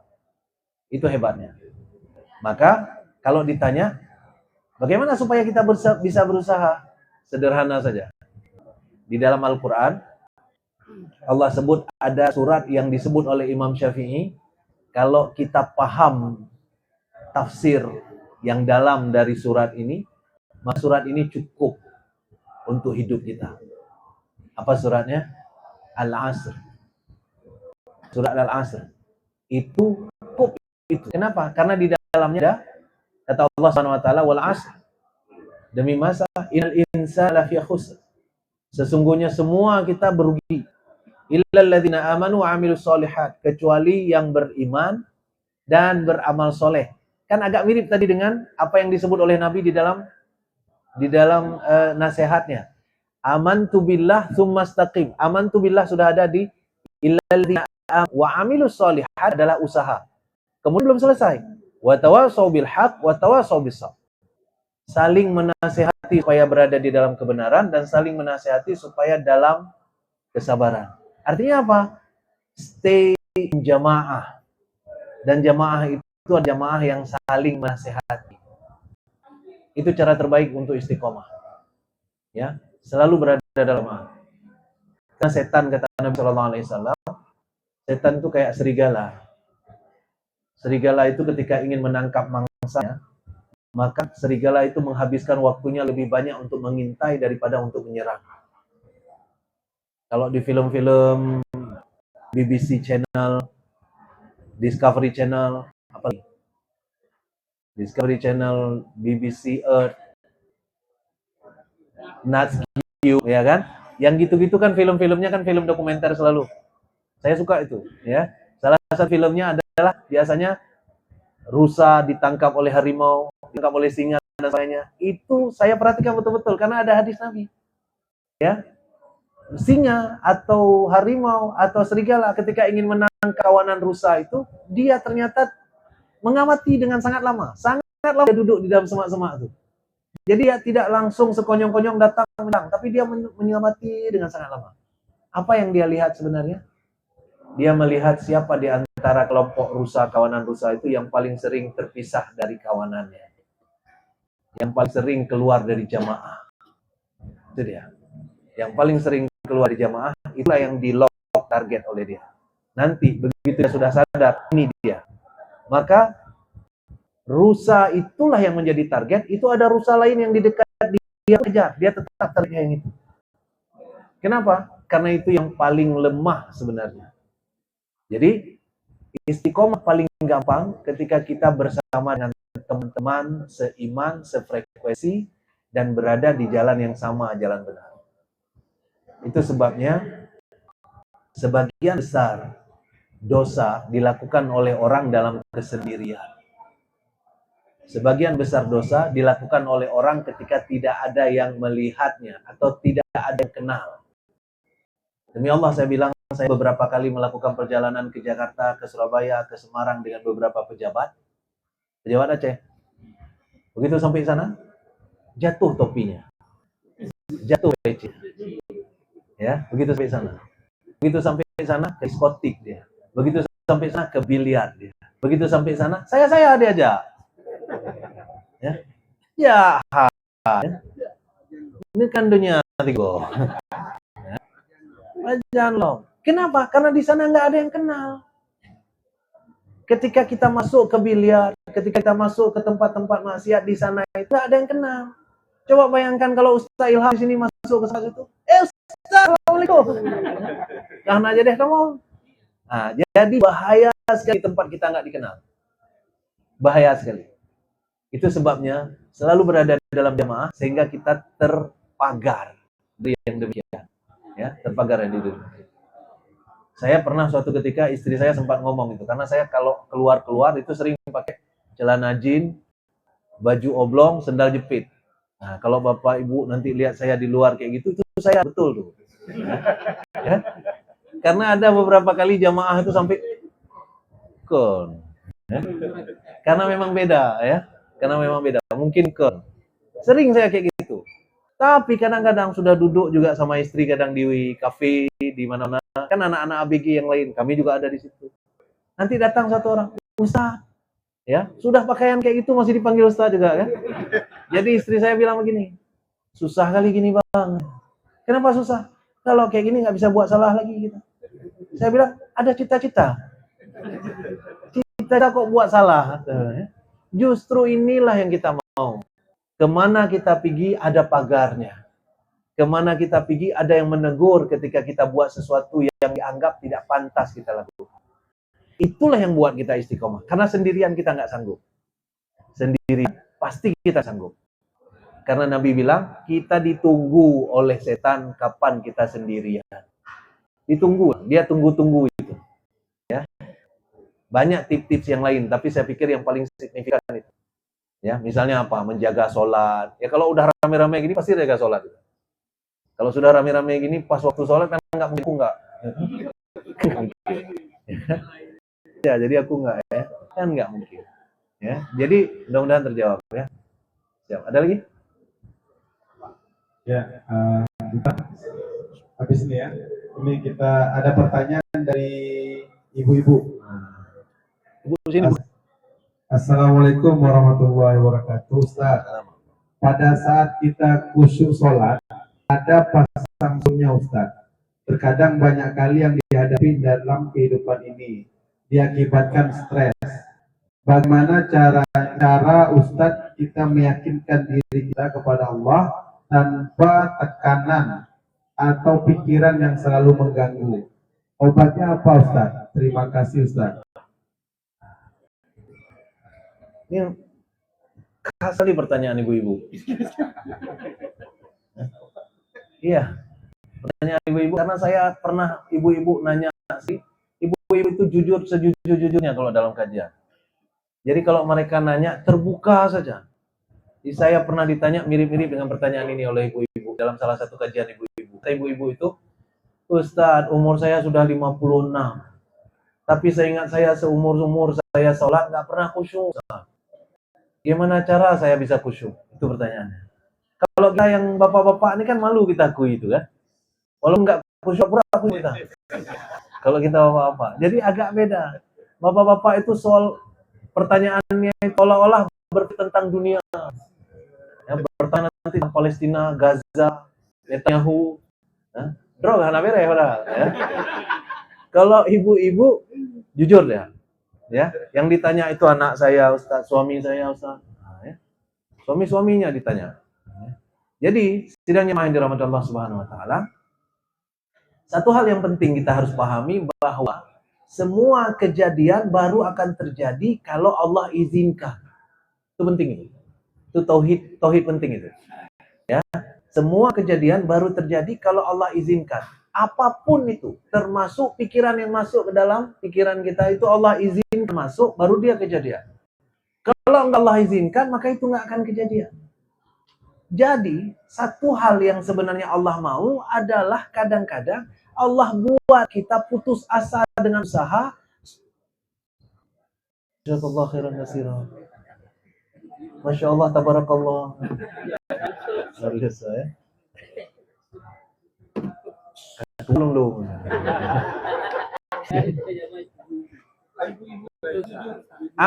Kadang-kadang Allah memang desain kita seputus asa itu dengan usaha kita supaya apa? Supaya tawakal kita full kepada Allah. Jadi sering sekali pertolongan Allah itu datang di ujung-ujung. Musa alaihissalam tidak ditolong oleh Allah di awal kecuali di ujung. Sudah terdesak sekali di pinggir Laut Merah, pukulkan tongkatmu ke Laut Musa. Jadi ditolong oleh Allah. Ibrahim juga kayak gitu. Ya, Muhammad SAW dibiarkan oleh Allah diboikot 3 tahun, dilempar sama umat Taif, ya kan?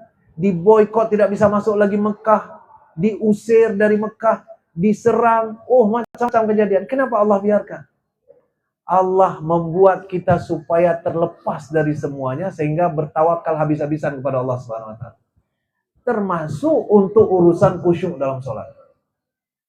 Saya ajarkan anak saya di rumah yang kecil, karena dia untuk subuh nih, ya, subuh ketika saya ajak untuk pergi ke masjid subuh, itu susah kali bangunnya. Namanya anak kecil ya, digedor-gedor kamarnya, ya. Bangun nak, kita ke subuh. Ya. Nah, nanti kita udah masuk ke dalam, saya biasanya ngambil sholat sunnah qabliyah di rumah. Karena sunnahnya itu. Kecuali kalau saya ceramah di Ketapang. Nah, ceramah di Ketapang kalau sunnah di rumah, nanti duha terus nih ya. Kecuali kalau ceramah di Ketapang, ceramah di Nesu, macam-macam. Tapi kalau misalnya di sekitar itu, saya biasanya sholat di rumah. Ya, Nabi melakukan itu. Jadi kalau Bapak Ibu bisa sholat di rumah untuk 2 rakaat sebelum subuh, lakukan itu. Ya. Jadi saya sholat, nanti setelah sholat dia belum bangun juga. Nah, sehingga saya bilang apa? Nah, keyakinanmu, keinginanmu untuk bangun belum ada. Kalau keyakinan, keinginan sudah ada, maka Allah akan bangunkan. Kamu hidupkan waker enggak? Ada, katanya. Kenapa waktu hidup waker itu enggak kebangun? Karena bukan waker yang membangunkan, Allah yang bangunkan. Yang izinkan kita khusyuk siapa? Allah yang izinkan. Jadi mudah sekali buat Allah untuk membuat kita khusyuk sebenarnya. Mudah sekali Allah buang semua pikiran yang ada dalam pikiran kita. Mudah sekali. Tapi Allah bilang di dalam Al-Quran, Innallaha la yughayyiru ma biqaumin hatta yughayyiru ma bi anfusihim. Allah nggak akan ngubah kondisi kalian sebelum memang kalian memulai untuk melakukan perubahan. Jadi seberapa kuat kita mulai, mungkin nggak cukup kuat itu. Mungkin nggak cukup kuat. Jadi Allah menunggu. Itulah yang disebut dengan ista. Ista itu sebenarnya usaha yang sangat kuat untuk mencapai sesuatu. Nanti kan ada ista ghafara. Digabung menjadi istighfara. Apa itu istighfar? Usaha yang kuat untuk mendapatkan pengampunan. Istiqamah, usaha yang kuat untuk membuat kita mendapatkan dirian. Kan itu. Jadi yang ista-ista itu sebenarnya semuanya adalah usaha. Apakah kita jadi nanti khusyuk? Tidak penting lagi itu.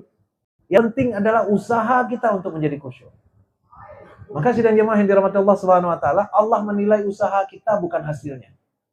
Maka jangan heran nanti yang masuk surga ada yang sebenarnya bergelimang dengan maksiat, hanya usaha kecil dia keluar dari maksiat itu bisa membuat dia masuk ke dalam surga. Kenapa?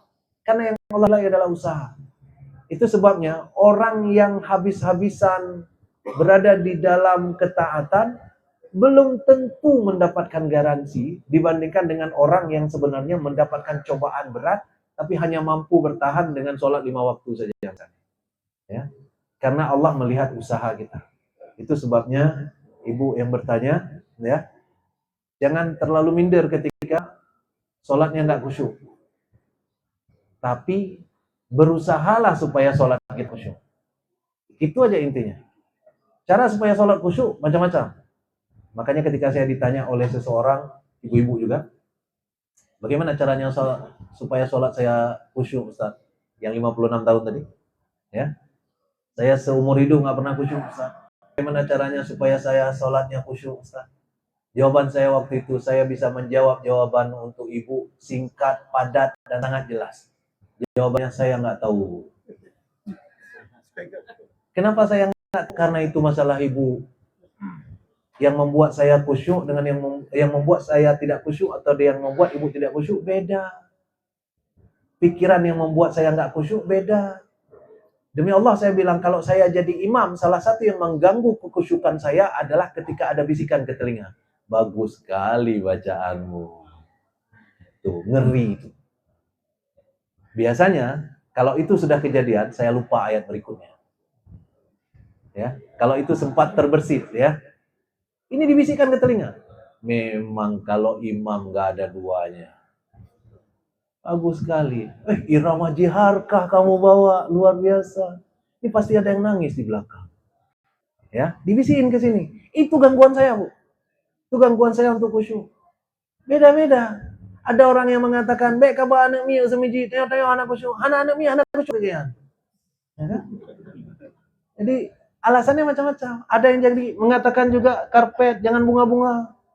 Kalau karpet bunga-bunga waktu kita sholat kita lihat bunga itu bagus juga bunga nih, ya kan? Nggak khusyuk kita. Besok dibuat karpet nggak ada bunga, nggak khusyuk juga dia.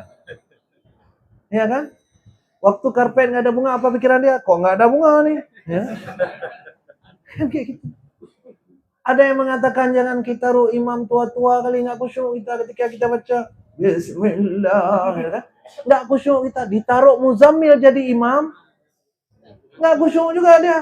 Kenapa? Ketika Muzammil bilang Ar-Rahman, bagus sekali Muzammil baca. Dah kawin apa belum dia? Sama aja, Bu. Ya kan? Jadi inti dari kekhusyukan itu sebenarnya di mana? Kata Nabi SAW, ada jin khusus yang bertugas mengganggu kekhusyukan kita dalam sholat. Namanya kanzib. Ya, bukan kantip mas. Ya. Kanzib itu dia datang kapan? Setelah takbiratul ihram. Makanya kita sangat khusyuk pada saat takbiratul ihram. Coba bayangkan. Pada saat takbiratul ihram itu kayaknya kita melayang ke luar angkasa. Allahu Akbar. Enak sekali di situ. Kapan mulainya? Setelah itu. Waktu kita mulai iftitah saja, sudah mulai. Kata Nabi, dia akan datang mengatakan, uzkur kaza, uzkur kaza, uzkur kaza. Ingat ini, ingat ini, ingat ini, ingat ini, ingat ini. Yang kita tidak ingat, kita ingat. Yang biasa kita lupa, ingat di situ. Ya kan? Satu lagi, yang menjadi tantangan saya ketika sholat, salah satu tantangan saya bukan bongkar rahasianya, ya, adalah ketika saya diundang untuk ceramah. Ceramah subuh rata-rata. Karena ceramah subuh adalah setelah sholat. Kenapa? Karena kadang-kadang konsepnya udah saya buat di rumah. Udah ada dalam kepala konsepnya. Begitu sholat, langsung datang ide-ide bagus. Ya. Ini nanti ke cerita ini. Kita tambah cerita ini sedikit. Kan ada penelitian yang ini. Kalau sempat angguk kita. Ya. Sempat keluarin HP lagi untuk catat sampai tua kan. Kan bahaya sekali. Jadi beda-beda kita, beda gangguan kekhusyukan. Itu sebabnya saya bilang tadi saya nggak tahu, Bu. Kenapa? Itu urusan Ibu. Kita semua beda-beda urusan tentang sholat, ya. Itu sebabnya semua kita harus introspeksi diri, evaluasi sedalam-dalamnya individu. Pengalaman orang nggak bisa kita pakai dalam hal ini. Betul bahwa mengetahui bacaan sholat itu menolong. Tapi sama saja. Kondisinya nanti kalau seandainya ada masalah yang memang sudah dibisikkan ke telinga. Ya. Karena memang dia datang untuk membisikkan yang demikian. Ada satu lagi ya. Ya, silakan. Mungkin terakhir. Surat Al-Hujurat itu. Saya terangkat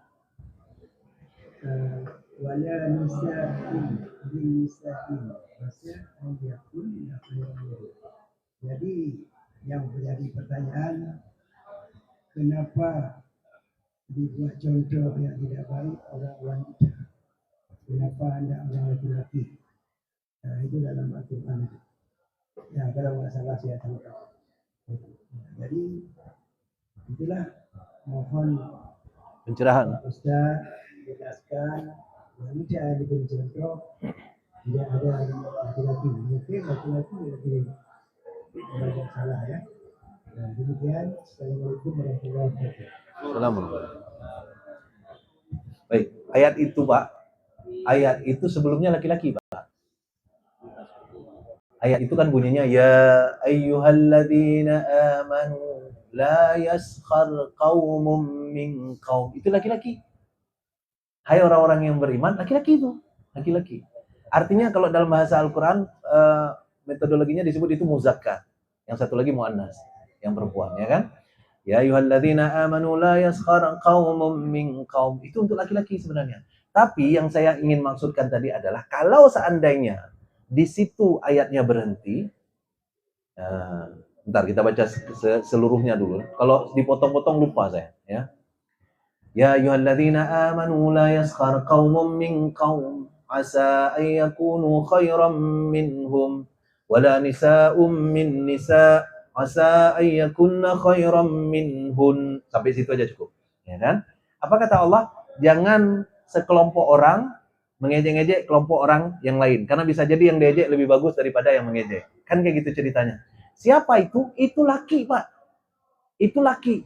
Kalau seandainya kemudian perempuan nggak disebut, itu sudah cukup mewakili perempuan. Karena di dalam Al-Quran, perintah untuk laki-laki berlaku untuk perempuan. Tapi kalau seandainya Allah menyebut perempuan secara khusus, pasti ada keistimewaannya. Itu maksud saya tadi. Tapi laki-lakinya sudah tersebut. Kalau seandainya ayat itu begini bunyinya.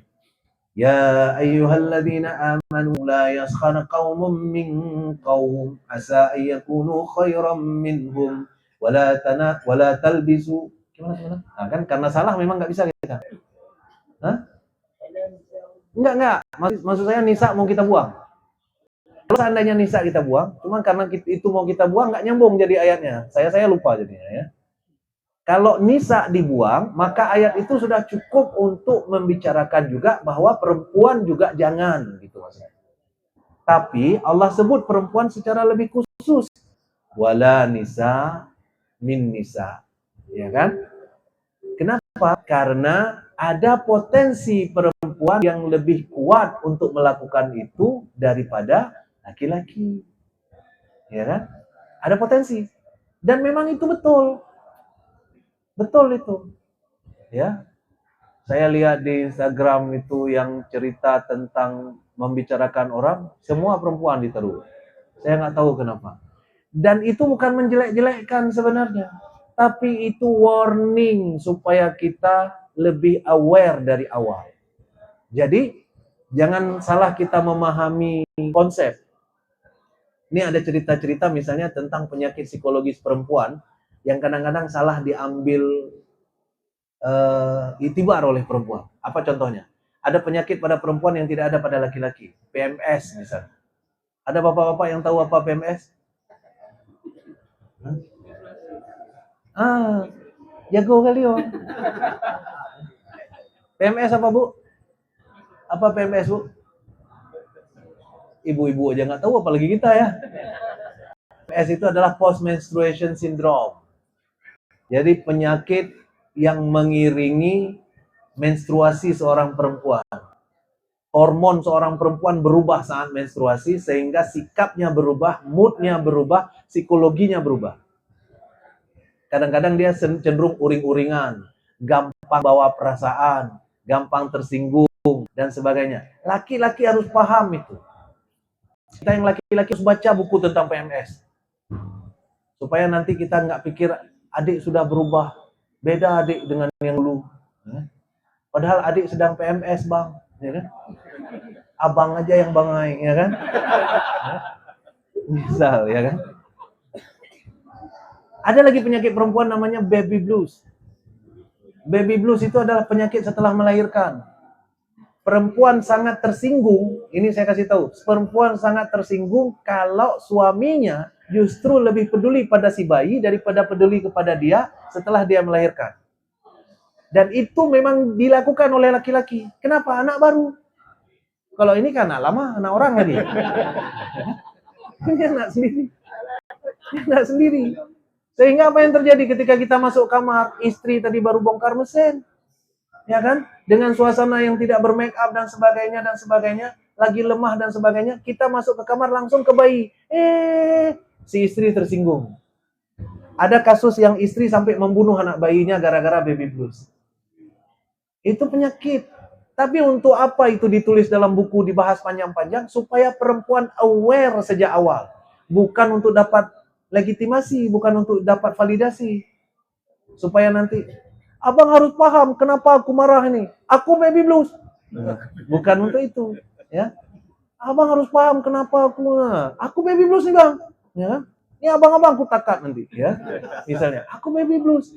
Bukan untuk itu. Jadi begitu juga dengan di dalam ayat ini, ketika Allah mengatakan wala nisa'um min nisa', perempuan disebut khusus bukan untuk menghina perempuan, justru supaya memberitahu perempuan kalian punya potensi untuk yang demikian. Aware lah sejak awal, sehingga setiap saat sudah mulai macam-macam ngomong yang demikian, ingat ayat ini. Allah sudah ingatkan kalian sejak awal.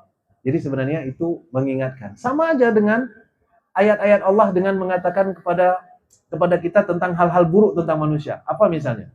Allah mengatakan innahu kana zaluman jahula. Manusia itu jahil sama zaluman jahula, zalim dan jahil. Kalau enggak zalim, maka dia jahil. Kan jelek itu. Kalau kita mau bertanya kenapa Allah menjelekkan kita? Oh bukan. Allah bukan menjelekkan kita. Allah ngasih tahu kita kamu punya potensi yang begini. Karena itu kalau enggak mau, maka ikuti jalan ini. Nah, itu dia. Ya. Jadi itu sebenarnya rambu-rambu. Jadi bukan menghina perempuan. Jadi baik kali Bapak memperjuangkan nasib perempuan malam ini. Baik, makasih. Bagaimana kita cukupkan? Oh, boleh. Singkat aja. Karena udah jam 10.15, tentunya nanti tumpang. Ya silakan Bang Didi terakhir nih ya, pertanyaan terakhir. Bismillahirrahmanirrahim. Assalamualaikum warahmatullahi wabarakatuh. Terima kasih atas waktunya. Ini terkait dengan jamaah. Alaikum bil jamaah. Jadi kita ingin melakukan satu kebaikan harus dengan berjamaah. Jadi bagaimana yang saya tanyakan begini, bagaimana ketika kita dalam satu lingkungan yang kita terkunci di situ dengan orang-orang yang korupsi berjamaah. Jadi kita harus menghindar atau bagaimana? Sedangkan kita terkunci dalam satu kedinasan atau pekerjaan dalam lingkungan mereka yang korupsi berjamaah. Mungkin itu saja. Terima kasih. Assalamualaikum warahmatullahi wabarakatuh. Waalaikumsalam warahmatullahi wabarakatuh. Berarti pertanyaan pembuka dan penutup berat besar. Ini kenapa ditanyakan itu juga?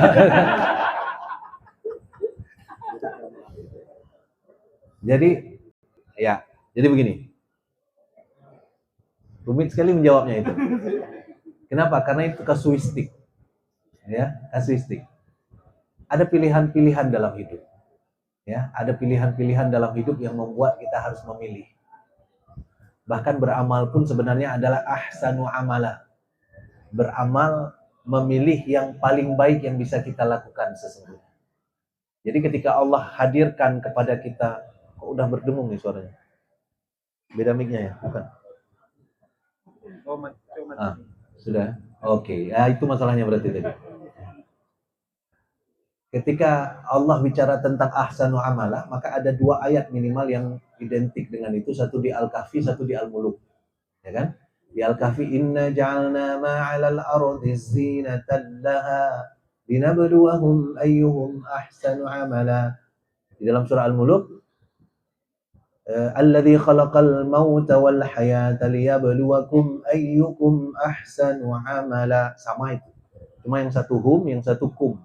Kenapa yang satu hum? Karena di dalam surah Al-Kahfi itu cerita semua. Di dalamnya ada cerita Nabi Khidir, cerita Nabi Musa, cerita Zulkarnain, cerita orang yang punya kebun. Ya kan? Di antara cerita-cerita itu Allah mengatakan hum mereka. Di dalam surah Al-Muluk tidak ada cerita satupun. Maka kum kalian. Oke, jadi ceritanya sebenarnya sama. Allah orientasinya adalah pada mana yang lebih baik amalannya. Nah, cobaan kita beda-beda. Tapi kita pada posisi itu apa yang lebih baik yang bisa kita lakukan sesungguhnya. Nah, itu sebenarnya sudah selesai, sudah titik. Ya. Apa yang lebih baik yang bisa kita lakukan? Apa contohnya? Saya ketika duduk di satu jabatan, betul seperti yang disebut tadi, sulit sekali.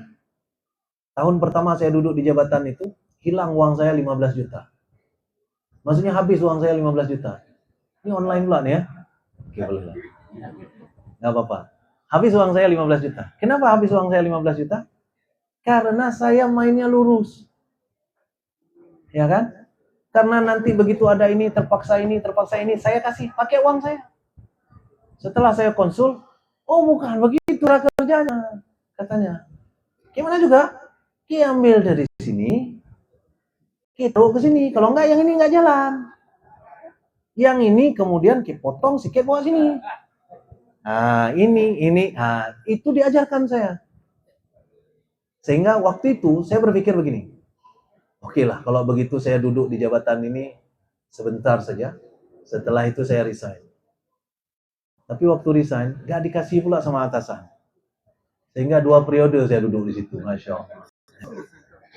Untung setelah 2 periode nggak bisa naik lagi ke periode berikutnya. Karena waktu itu memang nggak ada rencana naik ke MK. Jadi 2 periode saja waktu itu. Tapi ceritanya apa? Ceritanya saya akhirnya sebaik-baik yang bisa saya lakukan apa? Saya tidak bawa pulang itu ke rumah.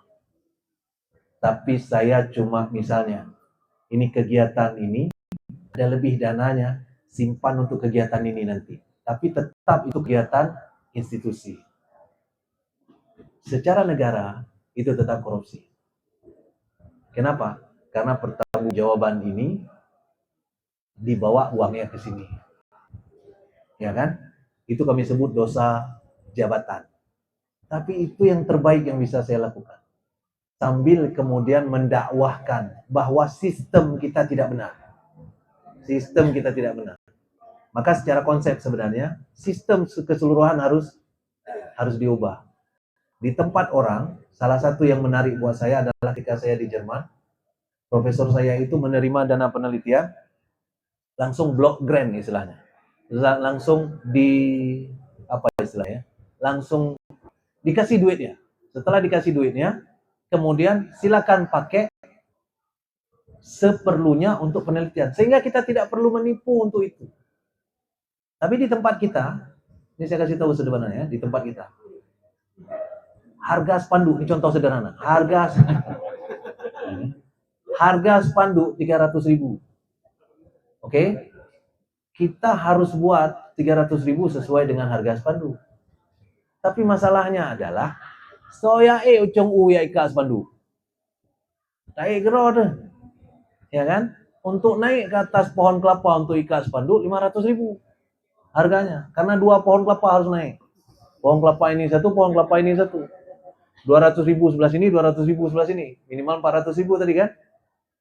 Uang untuk naik pohon kelapa ikat spanduk nggak boleh diamprah. Yang boleh diamprah cuma biaya spanduk. Mampat kecok, Peng. Di mana kita ambil? Naikkan harga spanduk. Maka muncullah harga spanduk 1 juta. Untuk apa harga spanduk itu? Untuk naik kelapa. Oke. Yang bermasalah di mana? Yang bermasalah adalah ada orang yang kemudian membawa naik harga-harga itu bawa pulang ke rumahnya. Itu yang bermasalah sebenarnya. Ya. Jadi saya tetap kembali ke posisi yang kita sebut tadi. Ahsanu amala. Sehebat mungkin yang bisa kita buat adalah ada istilah if you can't beat them, join them or leave them. Jika kamu tidak bisa mengubah mereka, join untuk menari dengan musik yang mereka punya, atau keluar dari sana. Itu ekstrimnya. Ya kan? Nah, dengan kondisi seperti itu, insya Allah kita berbuat semampu yang mampu kita lakukan, seahsan mungkin yang bisa kita bisa. Ya. Memang kalau ditanya, yang paling bagus adalah keluar dari sana. Yang paling bagus. Ada beberapa teman-teman yang sudah keluar dari kondisi-kondisi seperti itu, terutama yang di instansi-instansi riba. Ya, salah satunya ada di sini, nggak usah saya sebut namanya. Ya, salah satunya ada di sini. Beliau sudah berada di posisi bagus di instansi yang ribawi, tapi beliau berani untuk keluar, mengambil keputusan untuk keluar, dan hidupnya ternyata oke juga. Kenapa? Karena rezeki Allah yang tangguh. Ya, kalau kita berani yang demikian, itu lebih ahsan daripada yang ahsan sebelumnya. Oke. Nah, itu sebabnya, itu salah satu alasan kemarin itu begitu selesai di salah satu jabatan, saya ditawari untuk duduk di jabatan berikutnya. Saya bilang, nggak usah dulu, saya mau lambung-lambung rupiah saja. Ya. Nah, itu sebabnya ini sekarang ini ngajar aja saya. Dan itu jauh lebih nyaman, jauh lebih tentram, tidak terserang oleh kegundahan, kegelisahan dosa jabatan tadi. Ya. Mudah-mudahan terjawab ya. Siap. Baik, terima kasih. Mungkin itu pertanyaan terakhir. Walaupun sebenarnya ini masih rupanya ada pertanyaan juga secara online, tapi nanti saya bertanya langsung aja. Duduk. Baik, terima kasih banyak Ustadz yang sudah menyampaikan banyak hal di depan kita semua. Dan kami beritahukan bahwasanya Ustadz Ilham Maulana adalah salah satu penasihat Safari Subuh Sabtu S3. Jadi yang mengisi pengajian di Kasih ini adalah semuanya penasehat S3, yaitu Ustadz Mirza Iskandar, Ustadz Ilham Maulana, Ustadz Fahmi Sofyan, dan ada satu lagi Ustadz Jul Arafah. Kenapa Ustadz Jul Arafah tidak mengisi pengajian di Kasih? Karena sudah ada zikir setiap malam Jumat. Jadi nanti tinggal jamaah S3 gabung ke sana untuk ikut berzikir bersama dengan Ustadz Jul Arafah. Jadi insya Allah 4 orang penasihat S3 semuanya mendidik dan membina langsung urus maupun jamaah dari S3 sendiri. Dan juga kami umumkan juga malam Rabu depan insya Allah kita kembali dengan Ustadz Mirza Iskandar, yaitu kajian fikih. Ustadz Mirza pesan yaitu kitabnya yaitu kitab Kifayatul Akhyar. Nanti yang kitabnya silakan boleh bawa. Saya ulang sekali lagi, kitabnya itu Kifayatul Akhyar. Nanti yang ada kitabnya boleh dibawa supaya pengajiannya lebih fokus. Karena mulai Rabu depan insya Allah Ustaz Mirza sudah mulai masuk ke kajian fikihnya. Kemarin kan baru pembukaan saja. Dan Ustaz Ilham setnya kemarin kami rencananya kajian anak muda, tapi nanti coba kami diskusikan lagi dengan Ustaz Ilham apa fokusnya. Anak muda semua. Tidak betul saya. Oke, itu mungkin. Dan juga kami umumkan juga, insya Allah Sabtu depan, Sabtu ini tanggal 30 Agustus 2025, insya Allah Sabtu S3 itu kita mengambil tempat di Baitul Kiram, Pekanbaru. Kebetulan ini BKM-nya hadir tempat kita, Tunku Junaidi, dan penceramahnya insya Allah luar biasa, yaitu Ketua Ikatan Mubalik Nangoro Aceh Darussalam untuk Kabupaten Aceh Besar, yaitu Tengku Kamaruzaman. Dan beliau ini memang direkom langsung oleh Syekh Muharam Bupati Aceh Besar untuk S3, undang beliau ceramah Aceh Besar. Makanya kami setelah pertemuan dengan Syekh Muharam, kita di Baitul Kiram kita undang beliau.